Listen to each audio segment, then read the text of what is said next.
Donc Claude Grison est directrice de recherche au CNRS à Montpellier.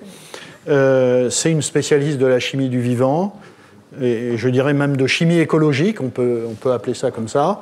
Et sa recherche porte notamment sur l'utilisation des plantes pour dépolluer les sites miniers et exploiter les métaux qu'elle extrait de ces choses-là comme catalyseurs.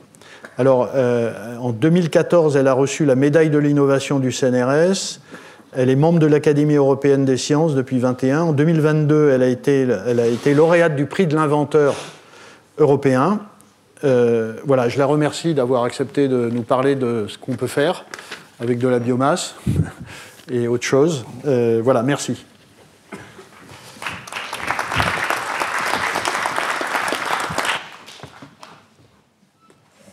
Tout d'abord, bonjour à tous.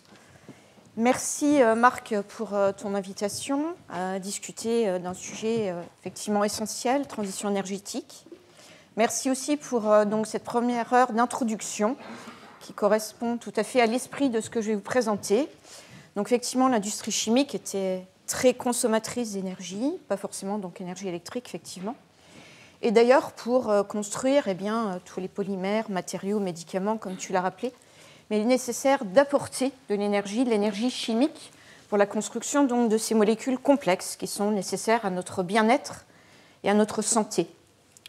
La nature le fait tout aussi bien d'ailleurs, mais utilise classiquement des enzymes pour apporter l'énergie nécessaire à ces transformations chimiques. En chimie de synthèse, très souvent, on est amené à utiliser des métaux, voire d'une façon plus générale, des minéraux. Ils viennent classiquement de l'extraction minière, avec tout l'impact environnemental qu'on connaît à cette extraction minière et à sa transformation métallurgique.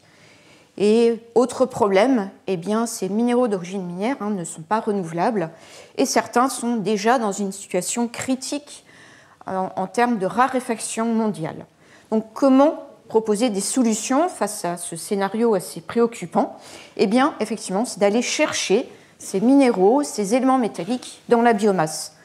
C'est inhabituel comme raisonnement puisque, comme tu l'as montré, souvent la biomasse est considérée comme une richesse en matière carbonée. Moi, ce qui m'intéresse, c'est de montrer que finalement, c'est une ressource insoupçonnée donc en éléments minéraux et métalliques dont a tant besoin l'industrie chimique. Alors, l'idée peut paraître ambitieuse, mais elle a la volonté de s'inscrire dans une autre transition que la transition énergétique, c'est également la transition écologique, à savoir essayer de concevoir la ressource biomasse comme une matière première minérale possible, mais pas n'importe comment, en essayant de la concevoir sur le long terme, c'est-à-dire en s'intéressant aux grands problèmes écologiques que nous connaissons aujourd'hui et en essayant d'y répondre aussi.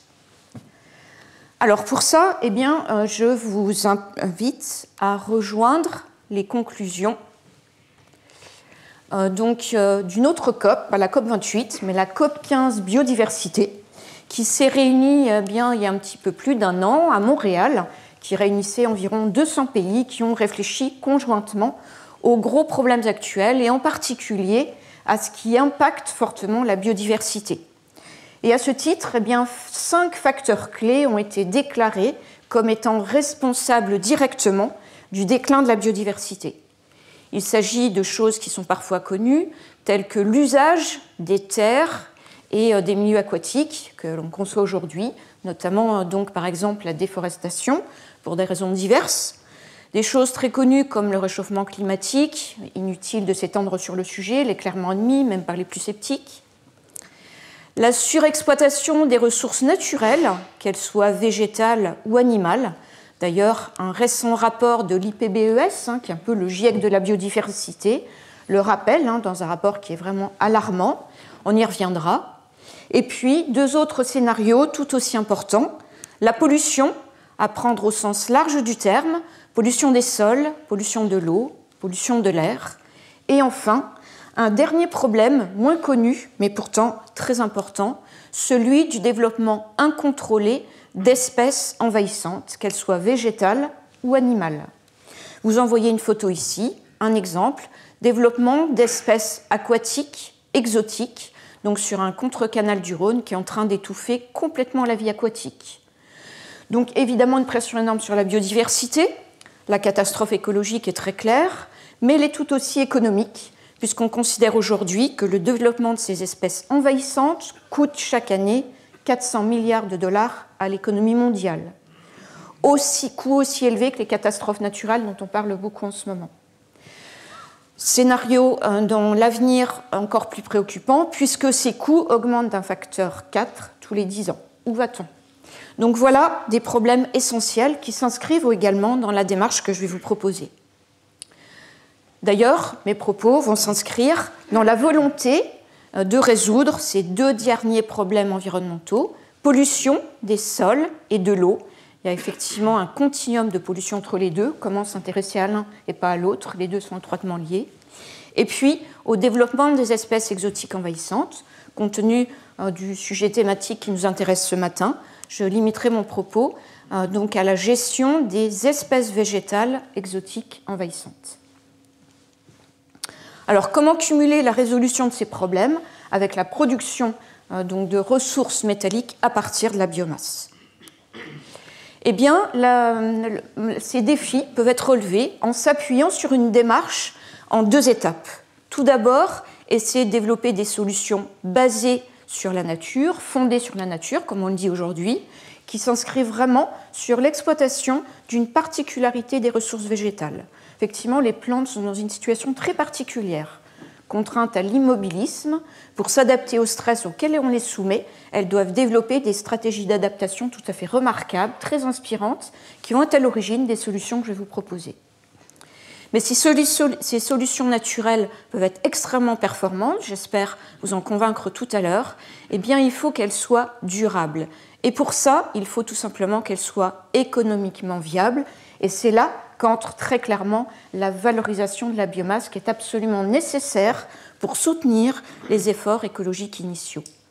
Finalement, cette démarche en deux étapes relève tout simplement de la stratégie d'une grosse ONG de la biodiversité que vous connaissez certainement, l'IUCN, mais aussi tout simplement la stratégie nationale de la biodiversité de la France à l'horizon 2030. Je vais donc vous montrer cette démarche en deux étapes à travers les deux problématiques que je vous ai exposées, la pollution et le développement des espèces envahissantes. On va tout d'abord s'intéresser au gros problème de la pollution des sols.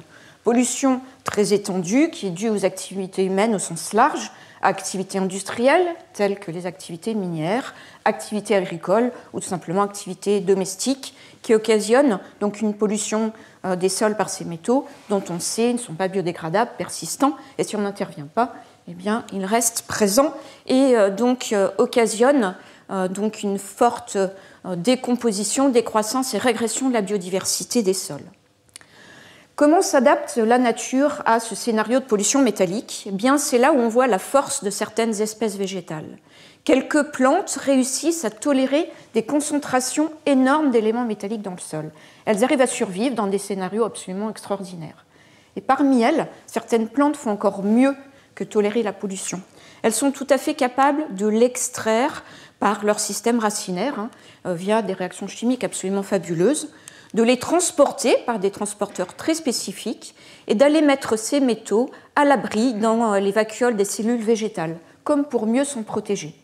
C'est un phénomène naturel d'adaptation des plantes à la pollution métallique. C'est ce qu'on appelle la phytoextraction, extraction des métaux par les plantes. Alors évidemment, ça ne concerne que quelques plantes assez extraordinaires, spécifiques, mais qui ont un potentiel de concentration des aimants métalliques énorme. Eh bien, nous avons découvert un petit peu par hasard, d'ailleurs, l'existence de certaines de ces plantes dans le sud de la France. On a essayé de mieux les connaître pour les développer de façon intense et proposer un programme de restauration des sols pollués. C'est comme ça que l'histoire a commencé. Et ceci donc, a été possible. Et nous avons réussi à montrer la faisabilité de la technique de phytoextraction à grande échelle dans le sud de la France. Puis ça nous a emmené à montrer la faisabilité de la technique dans d'autres contextes, en Europe, notamment en Crète, en Chine, évidemment, il y a beaucoup à faire, en Afrique aussi, notamment au Gabon, où il y a des extractions minières de manganèse très importantes, et puis un endroit sur lequel je reviendrai beaucoup, eh bien, la Nouvelle-Calédonie, qui est un scénario extraordinaire, une richesse inouïe en ces espèces capables de faire de la phytoextraction. Donc, ceci a été possible. Ces plantes s'adaptent, extraient les métaux, permettent de réintroduire une végétation durable qui va servir de couvert végétal sur des sols très pollués où il n'y avait plus aucune végétation, et ainsi limiter l'érosion éolienne des particules métalliques qui sont une source de contamination de l'environnement, mais aussi de problèmes sanitaires avérés, bien identifiés, comme par exemple des cas de saturnisme. Donc ça, c'est la première étape, qui est la partie solution fondée sur la nature. Simplement, vous l'imaginez, pour développer des plantes sur des sols contaminés, eh bien, il faut prendre son temps, il faut respecter le rythme de la nature. Tout ça coûte cher. Comment soutenir ces efforts donc, de restauration de sites pollués? C'est là où la valorisation de la biomasse est essentielle. C'est là où elle va pouvoir soutenir ces efforts de restauration écologique. Alors, comment valoriser de telles plantes qui séquestrent les métaux dans leur partie aérienne? Bien, l'idée est d'être cohérent avec l'effort initial de dépollution, à savoir la valorisation de la biomasse doit ne pas impacter l'environnement, sinon ça n'a pas de sens. Donc comment réfléchir à une valorisation de la biomasse qui pourrait être éco-responsable, qui pourrait maîtriser son empreinte environnementale? Bien, l'idée a été de considérer en fait, que ces plantes sont des réservoirs naturels de métaux pour faire la catalyse chimique et bien remplacer les métaux qui viennent d'origine minière. Alors bien sûr, ne pas utiliser des plantes chargées en métaux dans des opérations métallurgiques. Ça n'a effectivement complètement incohérent avec la volonté de dépolluer. Ça a été bien d'utiliser ces métaux confinés dans la biomasse, dans ces plantes, donc sous forme de ce qu'on a appelé des éco-catalyseurs, pour bien rappeler que ces catalyseurs viennent des plantes et ne viennent pas d'origine minière, et de montrer qu'ils pouvaient rivaliser avec les catalyseurs d'origine minière pour construire des molécules à haute valeur ajoutée. Alors, je vais vous montrer donc assez rapidement, parce qu'il y aura bien d'autres choses à voir encore, comment ces efforts de restauration des sols ont permis de nourrir une nouvelle chimie qui va être possible grâce à l'énergie apportée par ces éco-catalyseurs. Donc, voyons les deux étapes. Tout d'abord, à travers l'exemple qui me semble le plus démonstratif, celui de la Nouvelle-Calédonie, où il y a le double problème. La Nouvelle-Calédonie, c'est tout d'abord un territoire magnifique dans le Pacifique Sud. Quand on arrive sur le territoire en avion, la première chose qui surprend, c'est ce lagon magnifique, un des plus grands au monde, un des plus beaux aussi, qui a d'ailleurs été classé au patrimoine mondial de l'UNESCO. C'est aussi une biodiversité végétale absolument inouïe. Vous connaissez peut-être sa mangrove avec le cœur de veau, photo prise par Yann Arthus Bertrand, qui a circulé dans le monde entier, qui est tout aussi magnifique et qui reflète quelque chose que l'on connaît, à savoir que la Nouvelle-Calédonie abrite un taux d'endémisme absolument extraordinaire. Plus de 74% des espèces végétales présentes sur ce territoire, en fait, son propre territoire calédonien, on ne les trouve nulle part ailleurs. Et parmi ces curiosités végétales, existe notamment ce qu'on appelle l'arbre à la sève bleue, ou Pycnandra cuminata pour les botanistes, si vous l'êtes parmi vous. Alors, quelle est la particularité de cet arbre? Vous avez peut-être reconnu la couleur de sa sève, ici, couleur bleue, qui traduit un scénario existant sur le territoire calédonien. C'est que l'histoire géologique de la Nouvelle-Calédonie introduit des quantités de nickel très importantes dans le sol. Le nickel est toxique pour nous, il est CMR, mais il est aussi pour les plantes. Et il y a un nombre d'espèces végétales important en Nouvelle-Calédonie qui s'est adapté à la présence de ce nickel dans le sol et qui fait la phytoextraction que j'expliquais tout à l'heure. Cet arbre en fait partie. Il extrait le nickel du sol, le transporte dans la sève jusqu'à 20%, une véritable folie végétale, cette couleur bleue, celle de nickel, pour aller le stocker dans ses parties aériennes. Vous reconnaissez cette couleur bleue de la sève, tout à fait analogue au minerai nickel de la Nouvelle-Calédonie, qui est un des plus grands producteurs mondiaux de nickel. Le nickel qui a été indispensable pour produire les revêtements inoxydables sur les espèces métalliques et qui, dans le futur, va être tout aussi important pour les batteries de nos véhicules électriques. Bien voilà, cette ressource de nickel, c'est une merveille d'adaptation des espèces végétales, comme cet arbre à la sève bleue, mais c'est bien évidemment aussi autre chose, l'extraction minière du nickel. Vous voyez un exemple d'une usine d'extraction de ce minerai en plein nord de la Nouvelle-Calédonie, ultramoderne, qui est installée, vous le voyez là, juste à côté du lagon, dont je décrivais la beauté tout à l'heure. Pour des raisons logistiques faciles à comprendre, le minerai est ainsi facilement exporté vers les pays asiatiques les plus proches pour exploiter ce minerai. Bon, bien sûr, ça expose directement le lagon à une pollution au nickel qui est avérée, qui exerce une menace supplémentaire sur le récif corallien qui est déjà largement fragilisé par le réchauffement climatique. L'extraction du nickel, c'est aussi bien des mines à ciel ouvert. Il faut aller creuser en profondeur le sol pour récupérer ce nickel. On considère que le minerai de Nouvelle-Calédonie est un des plus riches en nickel. Alors qu'est-ce que ça veut dire ? 1,2 à 1,4% de nickel dans le minerai. Ça veut dire qu'on accepte d'entrer, on va générer à peu près 99% de déchets. C'est quand même ce qu'on accepte d'entrer. Bien, ceci va occasionner des quantités importantes, bien sûr, de déchets dont on ne sait que faire. Mais pas que. Quand on a extrait ce minerai, eh bien, le sol est tellement dégradé qu'aucune végétation n'arrive à reprendre. Or, on est dans le Pacifique Sud, soumis à des orages tropicaux violents, voire à des cyclones à répétition. Plus de végétation, c'est-à-dire qu'à chaque fois qu'il pleut, les sols sont lessivés, les métaux qui sont présents sont dissous, entraînés dans les rivières, et ces métaux se retrouvent dans le lagon. Autre conséquence directe, qui arrive malheureusement assez souvent, les villages qui sont installés à proximité de ces sites miniers, qui sont dévégétalisés, souffrent de ce lessivage des sols qui peut aller très loin, et dans ce village en particulier, où les habitations avaient été emportées lors d'un cyclone il n'y a pas si longtemps. Donc un drame local, et pourtant, paradoxalement, le territoire calédonien vit en fait de la production, de l'extraction de ce minerai. Donc un contexte difficile auquel on s'est intéressé, où il nous semblait vraiment utile d'étudier la possibilité de revégétaliser ces sols à l'aide de ces plantes qui sont capables de survivre sur des sols donc très dégradés, où il y a une forte concentration métallique. C'est ce qui a été fait en s'intéressant à des arbres qui fonctionnent comme l'arbre à la sève bleue. Alors pas en utilisant celui-ci, parce qu'il est quand même très fragile, très particulier, et il n'arrive pas à survivre sur des sites dégradés tels que les sites miniers. Mais en allant choisir sur le territoire des espèces qui hyperaccumulent le nickel, comme celui-ci, ou le manganèse, un véritable paradoxe sur cette terre du nickel, où des plantes arrivent à confiner le manganèse à plus d'1% dans les parties aériennes, donc plus que dans le minerai, qui résistent en fait à ces conditions de haute dégradation. Alors bien sûr, je passe sous silence tous les efforts écologiques qui doivent être fournis pour bien comprendre la particularité de ces espèces végétales, de façon à les introduire sur ces sites dégradés pour qu'ils résistent et qu'elles se développent. À l'âge adulte, il faut savoir que ce sera des arbres qui feront environ 10 mètres d'envergure. Donc les efforts de restauration minière ont été réalisés sur l'ensemble du territoire, quelque chose qui est très important localement, un petit peu comme en Corse, vous savez, il faut faire attention à l'équilibre des activités que l'on développe, avec le support logistique des opérateurs miniers français qui ont joué le jeu pour participer à ces efforts de restauration de leur site juste après exploitation.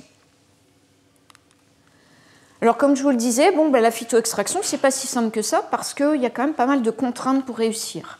Tout d'abord, un premier obstacle, c'est l'altitude. La plupart des sites miniers sont installés en altitude, ce qui est déjà rédhibitoire pour beaucoup d'espèces végétales.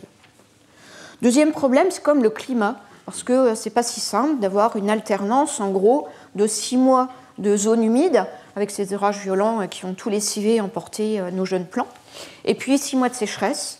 D'ailleurs, en ce moment, sur la partie nord de la Nouvelle-Calédonie, c'est malheureusement plus que 6 mois. Conditions rudes, il va pourtant falloir que les espèces végétales qu'on introduit survivent.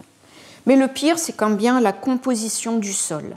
Un lot de métaux toxiques redoutables pour les plantes, tant que pour nous, nickel, manganèse, fer, chrome, cobalt. Et un défaut avéré de tout ce qu'il faudrait pour que ces plantes puissent survivre. Très peu de phosphore, calcium, potassium, sodium, azote, sucre, etc. Donc des difficultés notables et pourtant qu'il faut lever pour s'inscrire dans un programme dit de restauration écologique qui est très cadré, qui a été défini par un chercheur du CNRS d'ailleurs, dont l'objectif ultime n'est pas de revégétaliser bêtement un site minier, mais c'est de réintroduire progressivement des espèces pour retrouver le scénario initial ou s'en approcher avant dégradation minière. Donc ceci est très planifié, se fait dans la durée. On installe tout d'abord des espèces végétales pionnières, donc ces espèces qui hyperaccumulent soit le manganèse, soit le nickel. Puis des légumineuses qui vont tolérer ces conditions de sol, mais qui vont pouvoir réintroduire de l'azote de façon naturelle dans le sol. Et ces espèces premières vont servir de niche écologique pour introduire des espèces plus fragiles et augmenter la biodiversité locale. Donc tout ceci est planifié sur des années où on va suivre donc, l'évolution de ces plantes. Donc oui, il faut absolument les valoriser. Alors à quoi servent les métaux qui sont issus de ces plantes qui accumulent soit le nickel, soit le manganèse, soit le zinc, soit accessoirement le cuivre, ces hyperaccumulateurs terrestres, utilisés en restauration minière? Tout d'abord, ils ont été revisités, utilisés dans des conditions de la chimie qui a besoin d'une catalyse dite acide. Alors, qu'est-ce qu'on a réussi à en faire? Ne vous affolez pas derrière les structures chimiques, je vais vous expliquer donc l'intérêt. Eh bien, ces éco-catalyseurs, donc ces métaux d'origine végétale, nous ont permis de construire des molécules qui sont des agents anticancéreux, effectivement, qui bloquent la mitose, la reproduction cellulaire, donc très utiles face aux cellules cancéreuses qui ont un développement anarchique. Ils ont permis également de synthétiser les benzodiazépines, donc ces anxiolytiques qui sont classiquement utilisés comme médicaments. Ils ont également été utilisés pour faire des cannabinoïdes, donc molécules naturelles aux vertus apaisantes, des insecticides naturels très inspirants parce qu'ils sont hyper sélectifs, et c'est une source d'insecticides qui peut donc limiter sa toxicité, son écotoxicité. Des molécules plateformes qui vont permettre d'en faire plein d'autres uniquement à l'aide de la biomasse. Et puis surtout, une grosse application, ici, vous voyez peut-être la complexité de la molécule, ce qu'on appelle des ARN coiffés, un sujet d'actualité. Ce sont des molécules indispensables pour construire les ARN messagers, si utiles dans les vaccins actuels. Donc voilà la force finalement de ces catalyseurs métalliques qui sont imposés comme des substituts très compétitifs aux catalyseurs métalliques d'origine classique. Mais pas que, ils ont permis également de revisiter une grosse transformation de la réaction chimique, des réactions de réduction. Et ce qui a été intéressant, et qui nous arrive tout le temps, c'est que ces biomasses, par exemple cet hyperaccumulateur de nickel, a généré un catalyseur qu'on ne connaît absolument pas en chimie. Et ça nous arrive tout le temps. C'est-à-dire que le métal phytoextrait par la plante va s'associer aux éléments minéraux de la plante et générer des sels nouveaux, des complexes, des catalyseurs nouveaux en chimie dont il y a tout à découvrir, en particulier le potentiel. Et bien ici, ces agents réducteurs nous ont permis de préparer des intermédiaires importants pour la chimie pharmaceutique. Autre sujet dont je vais détailler un petit peu plus l'enjeu, les réactions d'oxydation. Alors pourquoi? Parce que les réactions d'oxydation sont incontournables en chimie de synthèse.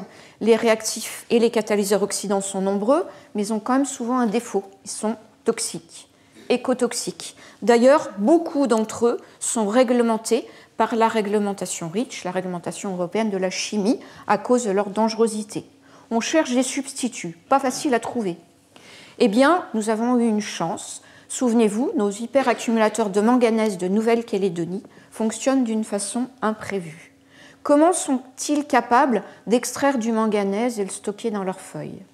On a essayé de l'étudier avec le très bel outil français, synchrotron soleil, pas si loin d'ici finalement, qui a permis de montrer que les plantes qui accumulent le manganèse sont très astucieuses. Elles utilisent les canaux calciques de la plante pour véhiculer le manganèse et le stocker.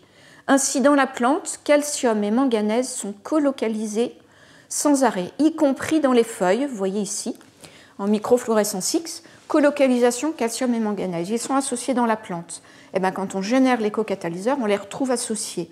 On retrouve cette association inattendue des oxydes mixtes de calcium et de manganèse. Marc vous a rappelé tout à l'heure la photosynthèse, le photosystème 2, et en particulier une réaction importante. Donc, lors de la photosynthèse, c'est l'oxydation de l'eau en oxygène, qui est facilitée par quoi? Bien précisément des oxydes mixtes de calcium et de manganèse. C'est comme ça que fonctionne le photosystème 2. C'est ce que la nature a choisi pour réaliser cette réaction d'oxydation qui est quand même énergivore. Nous avons trouvé ça très inspirant. Nous avons fait confiance à ce système pour se dire peut-être que nos hyperaccumulateurs de manganèse, qui associent le calcium et le manganèse, vont pouvoir être des oxydants intéressants, comme le fait la photosynthèse. Effectivement, cette association manganèse-calcium nous a permis de revisiter toutes les grandes réactions d'oxydation de la chimie, des plus simples aux plus complexes, avec là un oxydant complètement inoffensif, comme celui que la nature développe dans les espèces végétales. Alors, à quoi servent ces recherches? C'est une question qu'on se pose fréquemment. Est-ce que ça peut être utile à la société? Est-ce que ça peut vraiment résoudre les gros problèmes que nous connaissons? Clairement, oui. Pourquoi? Ce gros travail de recherche qui a nécessité plus de 10 ans d'efforts sur le territoire calédonien est en train de déboucher aujourd'hui sur un très gros projet industriel sur le territoire qui est soumis à pas mal de difficultés, autant, géopolitiques qu'économiques. Aujourd'hui, avec les opérateurs miniers français, nous sommes en train de restaurer une surface très étendue, une centaine d'hectares, de sites miniers qui ont été dégradés par l'extraction du minerai, à l'aide de ces hyperaccumulateurs de manganèse, vous voyez en photo ici.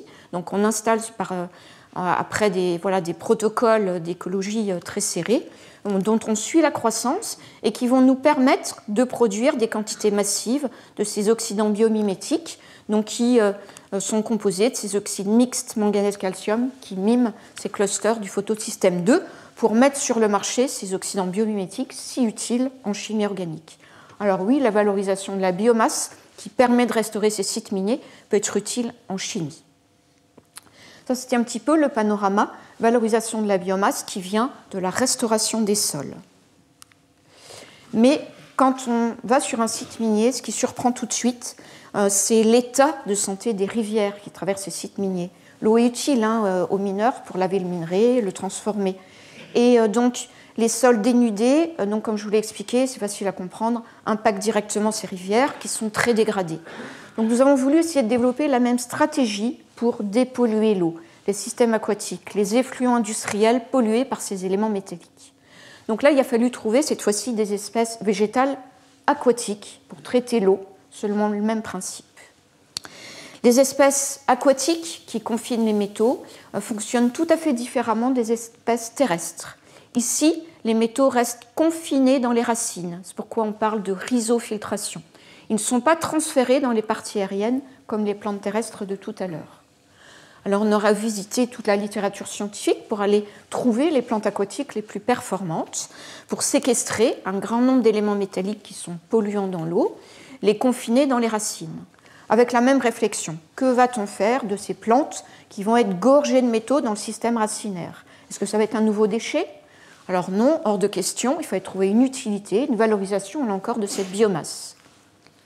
On va voir que là encore, il a été possible de transformer ces racines gorgées de métaux en ces fameux écocatalyseurs, des outils très utiles pour construire ces molécules organiques à haute valeur ajoutée dont on a besoin au quotidien. Alors comment tout ça se passe? Toujours la première partie. Ces plantes aquatiques, comment fonctionnent-elles? Vous voyez ici des plantes flottantes qu'il a fallu cultiver à grande échelle pour voir leur performance pour dépolluer un effluent industriel. Donc, je vous rappelle, tout est confiné dans les racines. Alors, on a été très vite surpris par les quantités astronomiques que ces plantes aquatiques flottantes étaient capables d'emmagasiner dans ce système racinaire. Donc, des concentrations absolument inouïes de métaux dans les racines. Et ça pose deux questions. Selon qu'on a une culture en écologie ou en chimie, on ne se pose pas tout à fait la même question, mais le résultat va être le même. En écologie, on se dit, mais pourquoi des plantes flottantes confinent autant de métaux? Pourquoi? Quand on y pense, des plantes flottantes dont le système racinaire ne va pas aller chercher les nutriments dans le sol ou dans les berges ou au fond de la rivière, doivent survivre de façon très difficile, à savoir, vous voyez leur partie verte ici, très riche en chlorophylle, nécessite un grand besoin en magnésium pour construire cette chlorophylle. Il y en a peu dans l'eau. Le magnésium est très dilué. Il faut que le système racinaire soit très performant pour capter la moindre trace de magnésium qui est présente dans l'eau.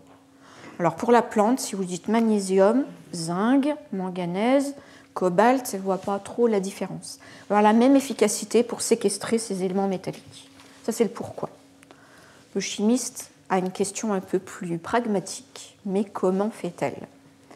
Alors comment? Ça nous a beaucoup interpellés. Et la différence, je vous l'ai dit, avec les plantes terrestres, c'est que ça reste confiné dans les racines. Et on s'est rendu compte que finalement, la plante était assez passive devant la concentration des métaux dans le système racinaire. Elle n'y participait pas beaucoup. Elle a tout simplement un système racinaire bien fait. Et ça se comprend à l'échelle moléculaire, donc à l'échelle de la chimie. Elle possède des antennes moléculaires à la surface des racines qui séquestrent très vite les métaux de transition. Voilà l'explication. Donc ça se passe à une échelle toute petite, à l'échelle nanométrique. Eh bien, puisque ça se passe à une échelle si fine, si la plante est morte, est réduite à l'état de poudre, on garde ses structures moléculaires et on garde l'efficacité de séquestration des métaux. Alors ça a tout changé, parce que c'est devenu quelque chose qui était naturel, c'est devenu quelque chose qui peut être régi par les lois de la physico-chimie, de l'adsorption. Donc c'est calculable, c'est robuste, c'est maîtrisable. On peut construire des procédés industriels à partir d'une poudre végétale qui devient une poudre dépolluante. Dans deux systèmes, ce sont des filtres végétaux qu'on peut utiliser dans des réacteurs de chimie, ce qu'on appelle les batchs. On ajoute de la poudre dans un réacteur de chimie. Quand la réaction est finie, la poudre va séquestrer les métaux. Ou alors, mode continu, mode colonne. Vous imaginez ici un site minier réel, près de mon laboratoire, près de Montpellier, qui est très pollué. On pompe l'eau, on le fait traverser donc cette eau à travers une colonne, où on a ici des poudres végétales de plantes qu'on a bien choisies. Cette poudre végétale, en quelques secondes, va retenir les métaux, ici par exemple le fer, et la deuxième poudre végétale, par exemple le zinc. Donc en plus, il y a une sélectivité de ces poudres végétales. Et si on a bien travaillé, qu'on est un bon chimiste, eh bien, a priori, l'eau qui sort de cette colonne est dépolluée, peut être rejetée dans l'environnement. Mais ce scénario, finalement, a montré être puissant et est assez généraliste, beaucoup plus que les plantes terrestres de tout à l'heure, qui sont limitées à quelques métaux. Ici, on peut séquestrer des métaux dits stratégiques, les platinoïdes, tels que par exemple le palladium, j'y reviendrai tout à l'heure, dont le contexte est indispensable en chimie, pas que la chimie, mais en particulier la chimie quand même. Et puis les terres rares. On n'a pas beaucoup, ni l'un ni l'autre, dans les sols européens. Apprendre à les recycler avec efficacité a tout son sens. Des métaux dits primaires, que vous connaissez certainement mieux, manganèse, nickel, cuivre, zinc, fer. Important de les récupérer aussi, non seulement parce qu'ils peuvent être toxiques à haute concentration, mais aussi parce qu'un certain nombre d'entre eux sont quand même en voie de raréfaction. Il est important donc de réussir à les récupérer. Et puis bien sûr, les métaux dits toxiques, c'est sans appel, arsenic, cobalt, plomb, cadmium. Donc pour des raisons sanitaires, il est évident que savoir les récupérer dans une eau polluée est essentiel. Donc ces poudres végétales sont extrêmement performantes et puissantes. Vous voyez ici des exemples de ce qu'on a fait, parce qu'on a voulu montrer leur faisabilité à l'état réel. Eh bien, on a conçu, par exemple ici, une station de traitement d'eau minière contaminée, comme je l'ai dit tout à l'heure, en zinc et en fer, avec 2 étages de colonnes remplis de poudre végétale bien choisie. Un premier étage qui va quand même capter du fer à haute concentration dans un effluent avec un gros débit, 13 mètres cubes à l'heure, et puis l'étage inférieur qui va séquestrer le zinc. Pourquoi essayer d'avoir une sélectivité ? On se projette tout de suite dans la valorisation. Valorisation de ces biomasses. C'est un peu comme à la maison, on fait un effort pour trier ses déchets, pour se donner une chance de les valoriser. Là, c'est pareil. Poudre végétale riche en fer, ça va être utile dans certaines applications. Riche en zinc, il y aura un autre usage. On pourra la valoriser dans d'autres procédés. Donc tout de suite, essayer d'avoir de la sélectivité. Mais on a aussi construit ce qu'on appelle un pilote mobile, avec, vous voyez, des colonnes métalliques ici, pour montrer la faisabilité de dépollution dans des scénarios assez compliqués. Et en région Occitanie, ancienne région minière, il y a de quoi faire. Là, on était côté Occitanie Est, avec d'anciennes mines de zinc qui ont bien pollué certaines communes. Et là, on est côté Ouest, plutôt côté Carcassonne, où on a le triste privilège d'avoir l'ancienne mine la plus productive en arsenic, qui a alimenté un certain nombre de bombes lors de la guerre du Vietnam. Aujourd'hui, c'est 6 millions de tonnes de déchets arseniques à ciel ouvert. L'arsenic est très soluble dans l'eau. J'assure que quand il pleut, les rivières sont largement polluées. Et donc on a pu montrer que ce système de poudre végétale était capable de capter avec efficacité l'arsenic de ces rivières. Donc oui, ces biomasses végétales sont extrêmement performantes. Alors bien sûr, dans le cas de l'arsenic, il n'y aura pas de valorisation. On se l'interdit, la réglementation européenne l'interdit et tant mieux, il faut arrêter d'utiliser l'arsenic. En revanche, quand on peut retenir le fer ou le zinc, là, il y a un potentiel de valorisation extrêmement intéressant. À quoi tout ça sert? Eh bien, là encore, on a revu que ces poudres végétales, notamment gorgées de zinc, de fer, pouvaient être de très bons catalyseurs acides, manganèse, faire de très belles réactions d'oxydation, de très belles réactions de réduction, mais surtout, la capacité à séquestrer le palladium nous a permis de revisiter une nouvelle famille de réactions, ce qu'on appelle réaction de couplage croisé. Catalyse du palladium, c'est le prix Nobel de 2010, une révolution dans le domaine de la catalyse qui permet de faire des réactions difficiles par de très jolis procédés catalyseurs au palladium. Petit problème quand même aujourd'hui, il y a eu un tel engouement scientifique autour de la catalyse au palladium, on s'est tous excités à faire des catalyseurs complexes avec des ligands énormes et très compliqués, plein d'additifs dans les procédés qui rendent ces catalyseurs difficilement recyclables. Aujourd'hui, la leçon est très dure. Pourquoi? Le pays producteur principal de palladium, c'est la Russie. On a dit beaucoup de choses. Eh bien, ça veut dire quoi? Ça veut dire que les coûts augmentent considérablement. Alors, qu'est-ce qu'apportent ces poudres végétales gorgées de palladium par rapport aux catalyseurs conventionnels? Eh bien, tout est résumé sur cette photo. Cette photo, c'est du microscope à balayage. Vous voyez ces petites taches blanches ici. Ce sont des nanoparticules de palladium, toutes petites, entre 2 à 4 nanomètres. Un peu le rêve pour le chimiste qui se dit « je vais avoir un super catalyseur au palladium », très actif. En général, quand on a un catalyseur avec des particules aussi petites en chimie, en fait, on déchante assez vite parce que ces nanoparticules ont une mauvaise tendance, c'est à s'agréger. Et c'est un vrai problème parce que tout ce qui va être au centre de l'agrégat va être inaccessible aux molécules organiques qu'on veut transformer. Donc il faut mettre beaucoup de palladium. Bon. Aujourd'hui, il coûte extrêmement cher, donc c'est pas possible. Enfin, c'est vraiment un problème. Donc on a tendance à ajouter des additifs pour casser ces agrégats. Additifs, ligands, la note est lourde en termes d'empreinte environnementale et, comme je vous l'ai dit, complexifie le recyclage du palladium. Et bien là, c'est très différent. Ces petites nanoparticules de palladium sont très stables. Pourquoi? Parce qu'elles sont dispersées sur ce qui est en gris. Et le gris, c'est la matrice minérale de la plante. Vous savez, ces éléments minéraux utiles à la plante, le magnésium, le calcium, le potassium, le sodium, eh bien, ils permettent de stabiliser ces nanoparticules qui ne s'agrègent pas. Du coup, on a des nanoparticules stables qu'on peut utiliser avec des quantités très faibles de palladium, parce que tous les centres palladiers sont actifs et permettent d'apporter l'énergie qu'on attend d'eux. Ils permettent de construire ces molécules complexes. Alors là encore, quelle est l'utilité actuelle de ces travaux de recherche? Eh bien aujourd'hui, ces travaux de recherche en fait, sont développés au niveau industriel dans 2 contextes différents. Le premier, que j'expliquais, qu'on fait maintenant en grandeur réelle, c'est tout simplement recycler des métaux, en particulier ceux que vous voyez en rouge ici, qui sont considérés comme des métaux en situation critique, au niveau des ressources mondiales identifiées, bien sûr. On parle de l'extraction des métaux en milieu sous-marin, c'est un autre sujet, même si l'actualité d'hier, en particulier du choix de la Norvège de retarder cette exploitation, certainement une très bonne nouvelle pour les écosystèmes marins. Ceci étant, donc on est en train de travailler sur des effluents réels, des cas industriels avérés pour apprendre à recycler ces métaux qui sont en situation de pénurie. Et puis l'autre schéma, c'est le palladium, si important. Pourquoi? Parce que la catalyse au palladium est indispensable pour la construction de médicaments complexes, notamment dans le domaine du cancer, où on ne sait pas construire ces molécules autrement que par une catalyse au palladium. Et je vous l'ai expliqué, le contexte géopolitique du palladium est extrêmement délicat, le cours du palladium augmente considérablement, il est plus cher que l'or aujourd'hui.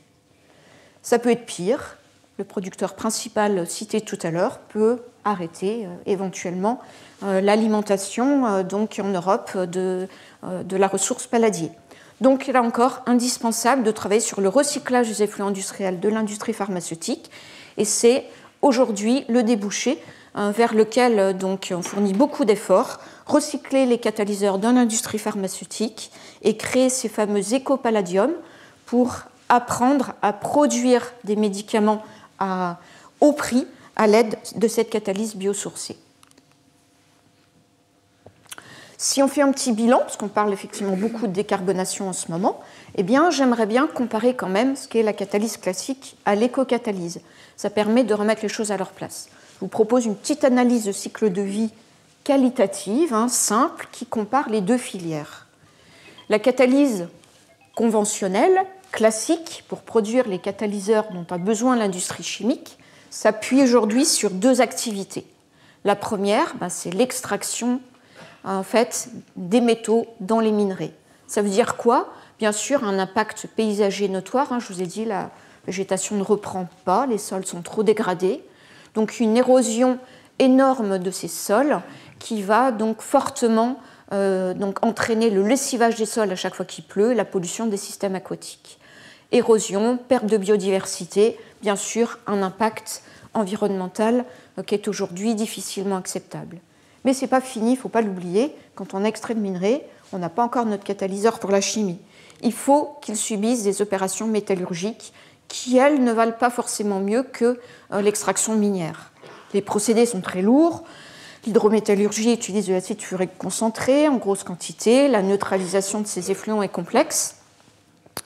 Et c'est tout ceci qu'il faut faire pour produire donc, un catalyseur métallique et construire nos molécules d'intérêt. L'éco-catalyse s'inscrit dans une démarche bien différente, souvenez-vous. On commence par dépolluer un effluent industriel et pour ceci, on va chercher des plantes aquatiques qui vont séquestrer dans leurs racines, même si c'est sous forme de poudre, les métaux. Mais quelles sont ces plantes aquatiques? D'où viennent-elles? On n'en a pas trop parlé. Où va-t-on les choisir? Je vous ai un petit peu parlé en début de présentation de ces plantes exotiques envahissantes. La plupart des plantes aquatiques exotiques envahissantes ont pile la bonne structure chimique au niveau racinaire pour séquestrer ces métaux. C'est d'ailleurs une raison pour laquelle elles sont envahissantes. On pourra en revenir dans la discussion tout à l'heure si vous le souhaitez. Et donc, on a une ressource végétale abondante. Ces plantes envahissantes qui envahissent les milieux aquatiques sont récoltées massivement pour former ces poudres végétales dépolluantes.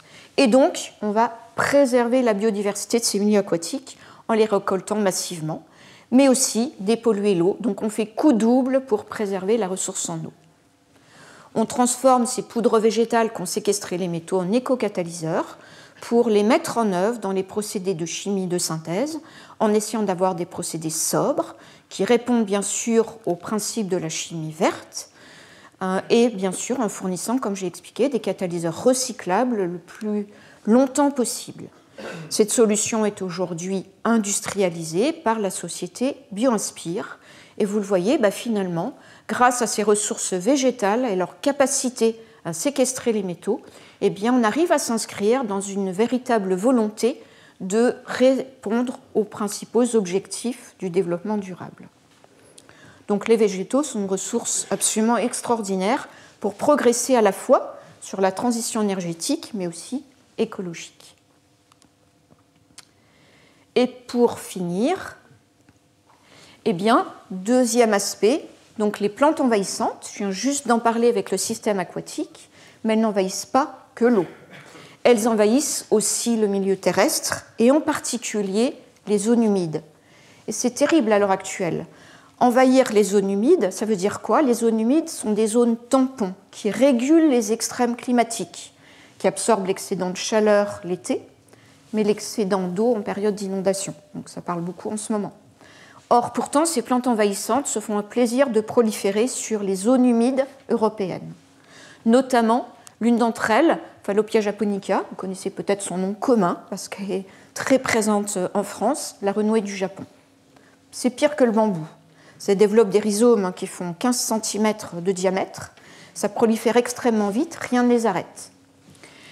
Cette renouée du Japon, qui est un véritable fléau, qui est considérée comme une des espèces les plus envahissantes au monde, mais en particulier chez nous, à nos portes, donc pose beaucoup de problèmes et beaucoup d'efforts sont faits pour essayer de contrôler sa prolifération. Je dis bien contrôler, parce qu'on sait qu'elle est définitivement installée. Je pense qu'on n'éradiquera plus, c'est terminé.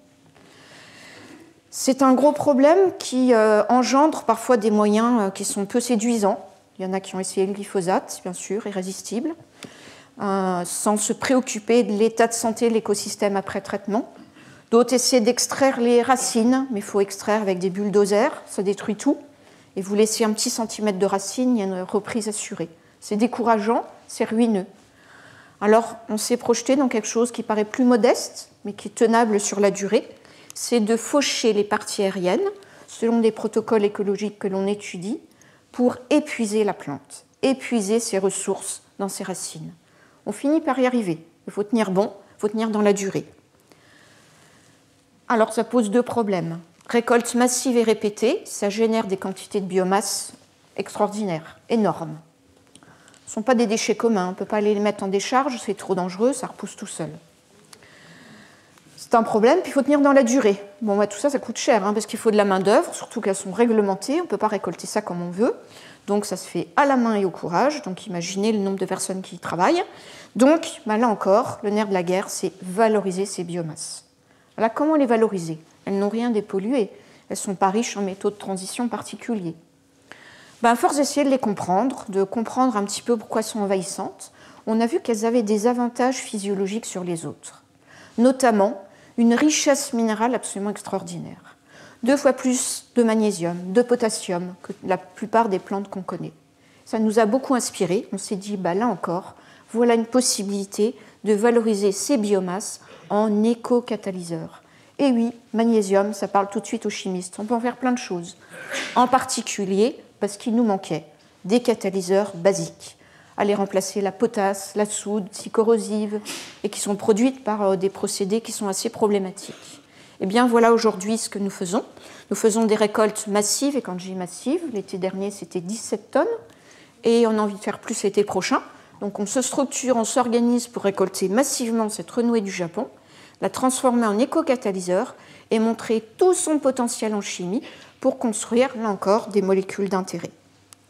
Eh bien aujourd'hui, voilà, on revisite toute la catalyse basique qui a été très vite, plus vite que ce qu'on attendait, et qui est déjà développée industriellement par la société BioInspire. Pour faire quoi? Eh bien, des molécules utiles pour notre bien-être. Et on s'est mis un défi supplémentaire. Utiliser ces éco-catalyseurs qui viennent de plantes envahissantes, comme la renouée du Japon, mais dans des procédés qui n'utiliseraient aucun intrant pétrosourcé. Faire avec du tout naturel. On transforme des ressources végétales, donc des biomasses, qui sont abondantes, par ces catalyseurs qui viennent de plantes trop abondantes, pour faire des molécules utiles et qui sont labellisées dès maintenant par le label bio défini par EcoCert, le label Cosmos. Donc on arrive à faire des molécules assez complexes uniquement avec des ressources végétales, de la biomasse. Voilà le défi, et ça représente aujourd'hui une 60aine de molécules qui sont mises sur le marché. Voilà, j'espère vous avoir convaincu que la combinaison entre l'écologie et la chimie, la valorisation de la biomasse, pouvait être extrêmement profitable, c'est un peu vite, à double titre, pour résoudre des problèmes environnementaux comme la pollution des sols, de l'eau, le développement des plantes envahissantes, puisqu'à chaque fois, ça génère des biomasses extrêmement riches en éléments minéraux et très valorisables comme éco-catalyseurs pour construire les molécules organiques dont on a besoin. Voilà, si ce travail vous a intéressé, vous pourrez le retrouver plus en détail dans le livre sur l'éco-catalyse que va faire paraître l'ARSC. Merci pour votre écoute.